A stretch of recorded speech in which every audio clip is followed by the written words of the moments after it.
जिस तरीके से आपने हरियाणा चुनाव देखा, उसके बाद आपने दिल्ली चुनाव भी देखा। अब बिहार में 2025 में चुनाव है और हरियाणा और दिल्ली के बाद अब बिहार में चुनाव है और बिहार में देखा जाए तो बहुजन समाज पार्टी के मात्र एक विधायक हैं। और जिस तरीके से बात करें उत्तर प्रदेश की, तो उत्तर प्रदेश में भी जब 2022 में चुनाव हुआ तब मात्र रसड़ा विधानसभा क्षेत्र से उमा शंकर सिंह चुनकर पहुँचे। लेकिन इन तमाम बिंदुओं को देखते हुए हम लोग इस टॉपिक पे बात करेंगे कि जो 27 में चुनाव होने हैं विधानसभा के उत्तर प्रदेश में, और बहुजन समाज पार्टी किस तरीके से फ़िलहाल काम कर रही है, किस तरीके से उनके कैडर काम कर रहे हैं, तमाम बिंदुओं पर हम लोग चर्चा करेंगे। तो हमारे साथ बहुत पुराने एक नेता कह लीजिए, चाहे कैडर से जुड़े हुए कह लीजिए, क्योंकि माना जाता है कि बहुजन समाज पार्टी के जो महत्वपूर्ण अंग होते हैं वो कार्यकर्ता ही होते हैं। और रसड़ा विधानसभा क्षेत्र के कार्यकर्ता हमेशा बढ़ चढ़ के हिस्सा लिए हैं, क्योंकि 1993 से बात करें चाहे 92 से करें, 96 छोड़कर लगातार बहुजन समाज पार्टी का यहाँ पे दबदबा रहा है और हमेशा यहाँ से विधायक बनाने का ये लोग काम किए हैं। जिस तरीके से बहुजन समाज पार्टी 2022 में प्रदेश में अपने सत्ता में वापस नहीं आ पाई, और उसको देखते हुए 2027 को लेकर बहुजन समाज पार्टी के नेता, कैडर और जितने भी कार्यकर्ता हैं किस तरीके से तैयारी कर रहे हैं? बहुत बहुत आपको साधुवाद है, मंगल की कामना है। तथागत सभी महापुरुषों की जो विचारधारा है, आज जो है 2027 के लिए रसड़ा विधानसभा में बहुजन समाज पार्टी पूरे संगठन को हर एक गांव में, हर सेक्टर में कैडर कैंप लगा करके प्रतिदिन 2-2, 3-3 कार्यक्रम होते रहे हैं और संगठन को आगे गति दिया जा रहा है।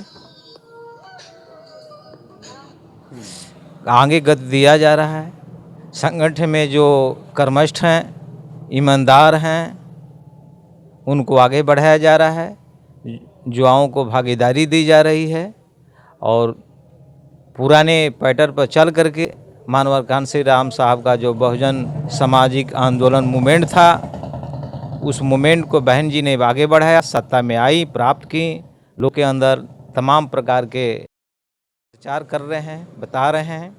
और मैं एक सामाजिक कार्यकर्ता रहा हूं और जो आज जो है मैं तथागत भगवान बुद्ध की विचारधारा को, उनके सामाजिक आंदोलन को, सामाजिक चेतना को, सामाजिक जागृति को मैं इस जीवन के माध्यम से बताता हूं। और पूरे भारत में पूरी जितनी भी पार्टियां हैं, ये सारी पार्टियां जो है झूठ बकवास बोलकर गुमराह करके वोट लेने का काम करती हैं। जो समाज को लोग नहीं जानते हैं, गुमराह होकर वोट दे देते हैं। लेकिन आज जो है समाज के लोग पछतावा कर रहे हैं कि उत्तर प्रदेश में 2007 में बहन जी की जो सरकार बनी, वो बहुत मजबूत सरकार थी। उस मूवमेंट को सर समाज में चर्चा है, उसको लाना है। उसी गत को उत्तर प्रदेश में विकास के तौर पर आज भी लोग याद करते हैं और सामाजिक संगठन जो भी हैं सारे लोग लगे हैं कि बहुजन मूवमेंट को आगे बढ़ाया जाए। पार्टी की तरफ से जो है बीएसपी पार्टी की तरफ से कैडर बना करके लोगों के बीच में संगठन को मजबूत करके बताया जा रहा है। जिस तरीके से 2022 में चुनाव हुआ और मात्र एक विधायक बने रसड़ा के, तो हम ये जानना चाहेंगे कि आपके नज़र में ऐसी कौन सी कमियां रह गई कि 2022 में पुनः सरकार में आप लोग नहीं आ पाए? क्या कुछ कमियां रह गई? कमियां रह गई, जो पार्टी में दलाल किस्म के लोग हैं, जो बहन जी को गुमराह कर देते हैं, वह गुमराह करके जो है टिकट बंटवारे में जो है कैडर के लोगों को न भेज करके उल्टे सीधे बहन जी को गुमराह कर दे। आज बहन जी को देखिए, पूरे भारत में कौन ऐसा सगा आदमी होगा कि उसको अपने पार्टी से निकाल दे। खास अपने समधी को, माननीय आकाश आनंद जी के ससुर जी को, अशोक सिद्धार्थ जी को, राज्यसभा सांसद है मानवर साहब कांसी राम साहब के साथ मूवमेंट में काम किए हैं। आज कहीं से उनके अंदर दिखाई दी कि मूवमेंट के विपरीत कार्य कर रहे हैं, तो उन्होंने ऐसा चेतावनी दी, पूरे नेताओं को चेतावनी दी कि पार्टी के साथ गद्दारी करेगा, मूवमेंट के हिसाब से कोई किसी भी प्रकार का समझौता नहीं होगा। 2022 के चुनाव के बाद जब 2024 का चुनाव हुआ लोकसभा में भी देखा गया कि बीएसपी दूर दूर तक नज़र नहीं आई। माना ये भी जा रहा है कि 2024 के बाद अब 2027 में भी कुछ ऐसा ही देखने को मिलेगा। लेकिन बात यहाँ पे ये आ रही है कि एक तरफ देखा जा रहा है कि अगर बहुजन समाज पार्टी का जो वोट बैलेंस था वो कहीं ना कहीं सपा की तरफ ट्रांसफ़र होता हुआ दिख रहा है, क्योंकि 2024 में आपने खुद देखा होगा कि बीएसपी का जितना वोट था वो सपा की तरफ चला गया था। ऐसा क्यों हो रहा है कि जो बीएसपी का जो वोट है वो सपा की तरफ चला जा रहा है? ऐसा 27 में भी तो हो सकता है। ऐसा 27 में नहीं होगा। यही तो पहचान आ गई समाज में, बहुजन समाज में यह पहचान आ गई कि पार्टियां धोखेबाजी करके, गुमराह करके संविधान के नाम पर वोट लें। कहीं भी दलित, शोषित, वंचित समाज का हत्या होती है, घटनाएं होती है, तो इससे न समाजवादी पार्टी पहुंचती है और न कांग्रेस पार्टी पहुंचती है, न भाजपा पहुंचती है। आज के ही डेट में देखिए, प्रदेश के जो हम लोग के अध्यक्ष हैं, हर जगह पर बहन जी का निर्देश आता है, विश्वनाथ पाल जी का, माननीय विश्वनाथ पाल जी का, हर जगह पर 100 गाड़ियों के साथ वहाँ जा कर के न्याय दिलाने का काम करते हैं। तो आज पछतावा लोग, समाज के लोग कर रहे हैं कि पुनः अपने घर में वापसी होनी चाहिए।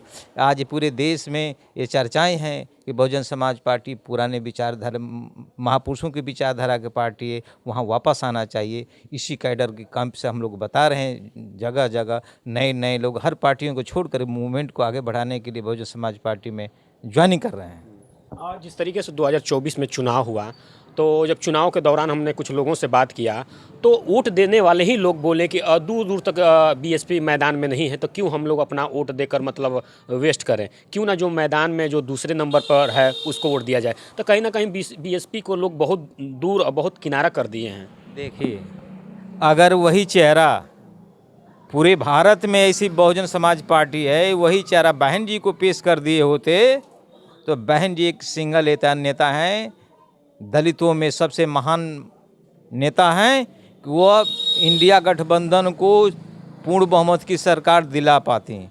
लेकिन उनके न जुटने के कारण, अपमानित अन्य विपक्षी पार्टियां करने के कारण बहन जी ने सम्मान, स्वाभिमान के पीछे समझौता नहीं किया। बहन जी ने इस चीज़ को ध्यान में रखते, मूवमेंट को ध्यान में रखते हुए और उन्होंने काम किया। अगर बहन जी जुट गई होती, बहन जी को जोड़ लिए होते लोग, तो आज जो है भाजपा की सरकार नहीं बनती, आज गठबंधन की सरकार बनती। गठबंधन तो देख लिए गुमराह हो गए, कहाँ बहुमत पाए? नहीं पाए। बहुजन समाज पार्टी का 10% वोट था, 13% वो जुट जाता था। क्या इंडिया गठबंधन, ये जो गठबंधन महागठबंधन बना है इन लोगों का सरकार में जो शामिल, आज वो भी देखिए कहाँ है। अब बहन जी जुट जाती तो इंडिया गठबंधन की सरकार बन जाती, तो अधूरा है। कोई भी चुनाव होगा बहन जी के बिना अधूरा चुनाव होगा। बहन जी जिस दिन खड़ा हो जाएंगी, बहन जी का मूवमेंट है कि पुराने मूवमेंट को अपने बल पर खड़ा करना है, बहुजन समाज को खड़ा करना है। उस मूवमेंट को आज बढ़ाया जा रहा है। अभी फिलहाल करदाताओं को कैसे जोड़ा जा रहा है, करदाताओं के बीच में कैसे जाया जा रहा है, थोड़ा उसके पे चर्चा हो जाए, किस तरीके से वर्क हो रहा है अभी? काम तो बहुत तेज़ी से हो रहा है। बहन जी फीडबैक जो है हर महीने कोऑर्डिनेटर से, जो भी प्रदेश के नेता हैं, सबसे जो है मीटिंग करके जायज़ा ले रही हैं कि मूवमेंट के तरफ कैसे सेक्टर कमेटी, बूथ कमेटी कैसे बन रही है, कैसे नहीं बन रही है। जो काम करने वाला है उसको जो रखा जा रहा है, जो नहीं करने वाले हैं उनको चेंज कर दिया जाए, दुरुस्त किया जा रहा है कि आखिर 27 में आने वाले चुनाव में पुनः हम लोग की सरकार पूर्ण बहुमत की सरकार बने।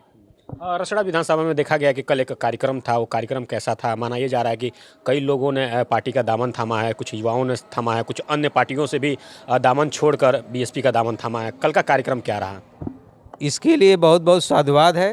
पार्टी में जो आए समर्पण की भावना से कि पार्टी में रह करके मैं सेवा करूंगा, उसके लिए साधुवाद है। वो लोग देखे हैं कहीं अन्य पार्टियों में न मान है, सम्मान है, न स्वाभिमान है, नहीं मिलता है। जो बहुजन समाज में, बहुजन समाज के लोग मान, सम्मान, आदर, प्रेम, भाईचारा, मैत्री, करुणाशील, प्रज्ञा पर आधारित जो पार्टियां हैं बहुजन समाज पार्टी, इसको देने का काम बहुजन समाज पार्टी ही करती है। अन्य कोई पार्टी सम्मान देने का काम नहीं करती है, चाहे छोटा कर करता हो चाहे बड़ा कर करता हो। अच्छा, बात करेंगे कि 2025 में बिहार में चुनाव है, उसको देखते हुए काफ़ी पार्टियां सरगर्मी बढ़ चुकी है और वहाँ पे देखा जाए तो एक बीएसपी के नेता हैं मात्र इकलौते जो अभी वर्तमान में विधायक हैं।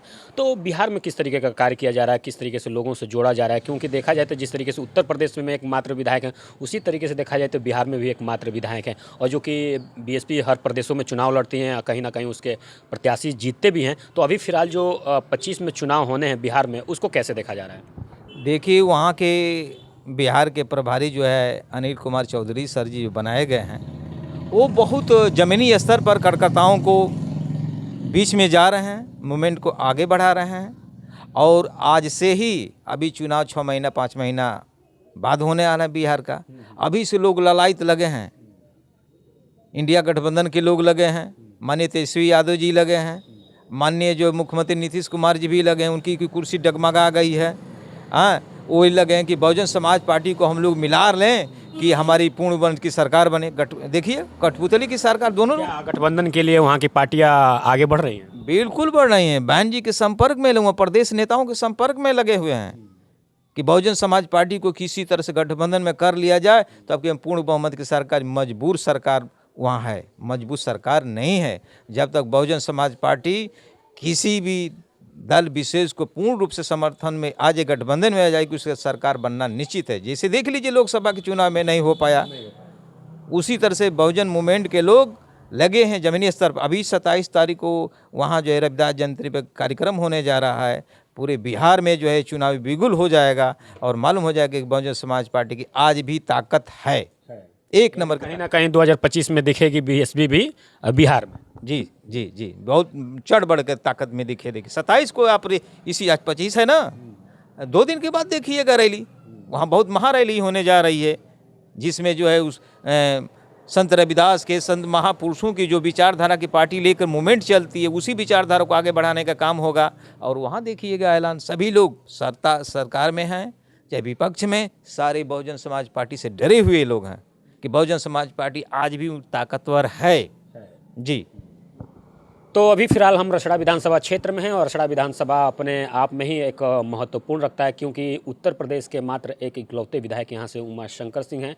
और ये अपने आप में इसलिए मायने रखता है कि यहाँ के जो कार्यकर्ता हैं, यहाँ के जो कैडर हैं, यहाँ के लोग हैं, चढ़ बढ़ के अपने पार्टी के प्रति ऑनेस्टी के साथ यहाँ पे बूथ पर जाते हैं और एक एक वोट बीएसपी के खाते में प्रदान करने का काम करते हैं। हमारी बात तमाम बिंदुओं पे हुई कि 2027 में जो चुनाव होने हैं उसको भी लेकर चर्चा हुआ, और वहीं जो निकाय चुनाव होने वाला है बिहार प्रदेश में, वहाँ पे भी बीएसपी की क्या भूमिका रहेगी, तमाम बिंदुओं पर हमने चर्चा किया। इस विषय में आप क्या सोचते हैं, कमेंट बॉक्स में कमेंट करके अपनी राय जरूर बताइएगा। बहुत बहुत धन्यवाद।